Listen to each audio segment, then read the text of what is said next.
Valencia, Spain, the city of arts and sciences, a futuristic creation of soaring white lines, sparkling glass, and reflecting water. A project built to catch world attention and put the provincial town of Valencia on the cultural map. The complex covers an area of 350,000 square meters with 3 signature buildings. The Prince Philip Science Museum, the largest in Spain. The Oceanographic Park displays every marine ecosystem on the planet. The Palace of the Arts, with its 3 theaters. And the first to be completed, the Hemispheric, an audiovisual dome with a planetarium, IMAX theater, and laser light show.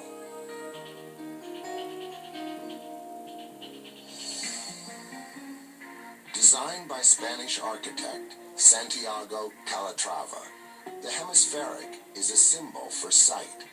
He calls it the eye of the universe. Calatrava's training in art, architecture, and engineering comes together in all his buildings. The Hemispheric has a feature typical of his work. It moves.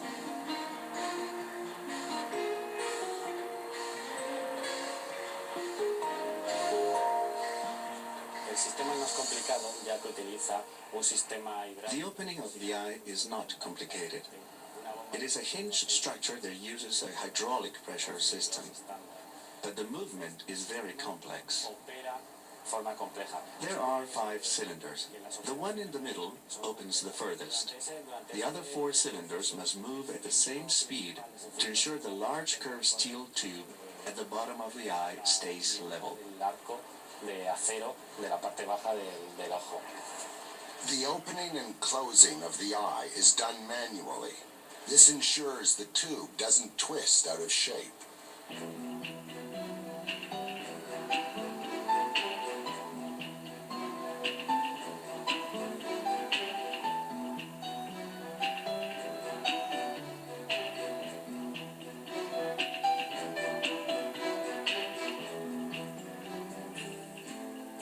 Santiago Calatrava also designed the Prince Philip Museum of Science, an interactive educational center that popularizes the world of science and technology.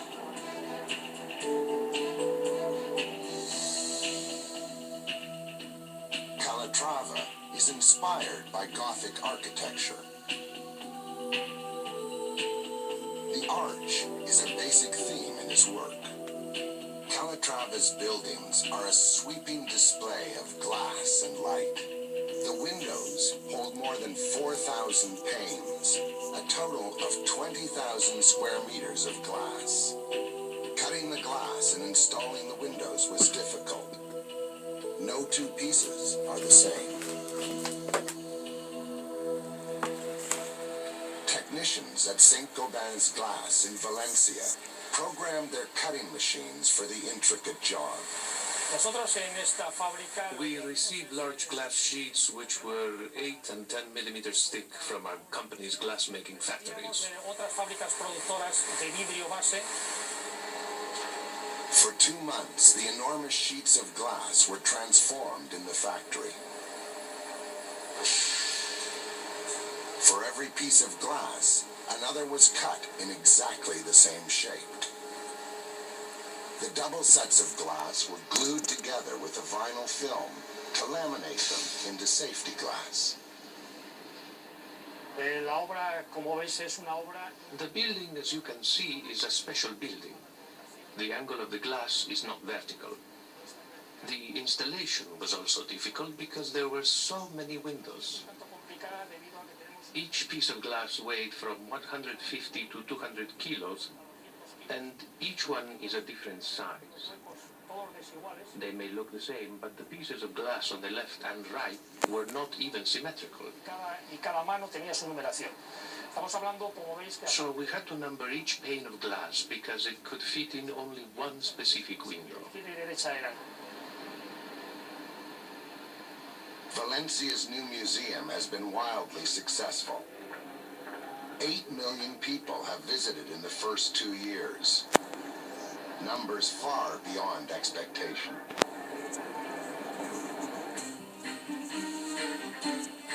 A cross between a theme park and education center, the City of Arts and Sciences was designed for maximum impact. It gives the city of Valencia exactly what it wants: world attention.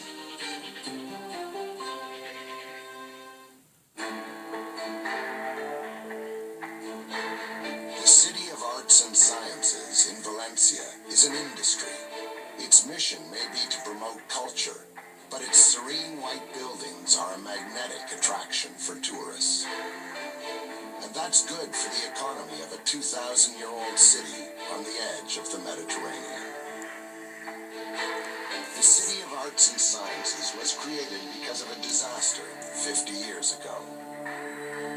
The Turia River flooded, causing extensive property damage. The river was diverted outside of the city so it would never happen again.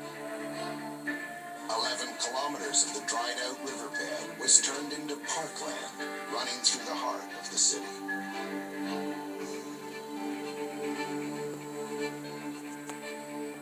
Urban planners realized the last section of the old riverbed was ideal for development. In the 1990s, work began on the City of Arts and Sciences. The largest area in the City of Arts and Sciences is the Oceanographic Park, spreading over 110,000 square meters.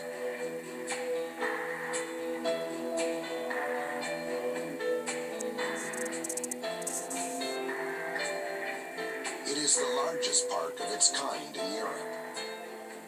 The collection of 45,000 animals and sea creatures comes from all over the world.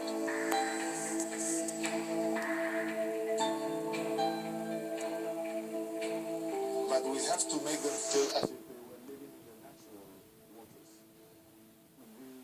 The installations that we have planned have a unique aim, and is to make this water having the characteristics of the water in the sea. An intake in the Mediterranean Sea, 2 kilometers away, sends water to a pumping station at the beach. The water is filtered, disinfected, and piped at 4,000 liters per second to the Oceanographic Park. Underground is a hidden world of tanks, pumps, filters, and 25 kilometers of pipe. Each ocean region has its own filtration and temperature control system, from balmy tropical seas at 27 degrees Celsius to the frigid 10-degree waters of the Antarctic. Several of the 15 underground aquariums are acrylic tunnels giving a wraparound view of the fish. One of them is 70 meters, the longest in Europe. One of the basic elements in the construction of the park were the acrylic windows. We have a total amount of more than 300 tons, more than 7,000 square meters. With them, we wanted people to look at the fishes and have a very clear, wide area. Here we have a piece of 34 meters, and obviously we couldn't transport it in this way, so we had to cut it in 3 pieces, and we had to join them here. When I looked for it, I had some difficulties. In fact, here it is. Here it is.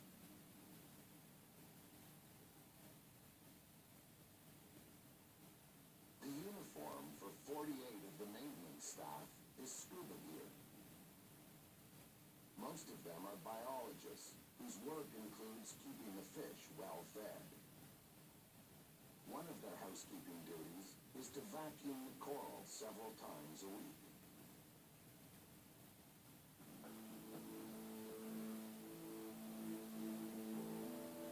Above ground, the Oceanographic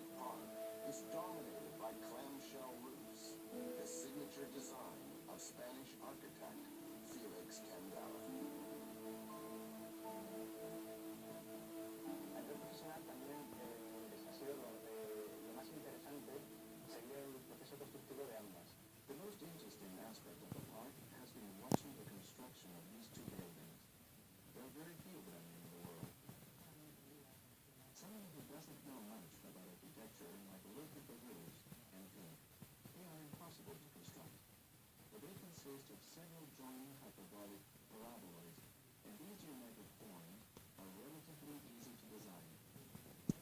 We construct the roofs using wooden slats to create a mold, which is then covered with concrete. And you can see here how the slats are built up in a row. What is very special about these roofs is how light and thin the concrete is. It is only 6 centimeters wide at the peak. Esta cubierta, por relieve, la parte de arriba tiene nada más que 6 centímetros de espesor. Spanish architect Felix Candela died at 87 before his curving roofs were finished. His final design is the only example of his work in Spain. The last building to be constructed is the 47,000 square meter Palace of the Arts, designed for opera, theater, and dance. Santiago Calatrava's sculptural building has been a construction challenge.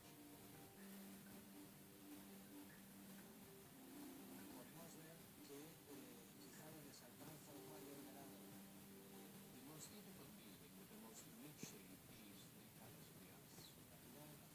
Es precisamente en el Palacio de las Artes, que se van repitiendo seriadas a lo largo del desarrollo. The only things that are the same are the north and south face of the building, and there are no features that are repeated.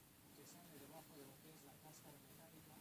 The part of the structure we can see here that comes out below the metal shell is the entrance to the upper auditorium, and we can see the different levels of balconies in the main auditorium. La sala principal del auditorio. The metal shell wraps around the building like a giant canopy. It was one of the most complex parts of the construction. The metal pieces were built in shipbuilding yards in Seville, on the other side of Spain. They were transported on the largest trucks, then raised into place and welded together.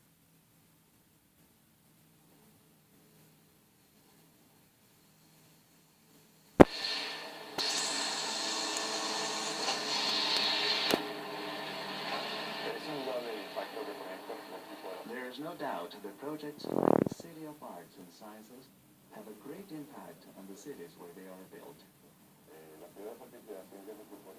In Valencia, 5,000 housing units have gone up nearby. 6,000 jobs have been created, and over 40 hotels will be built in the area surrounding the site.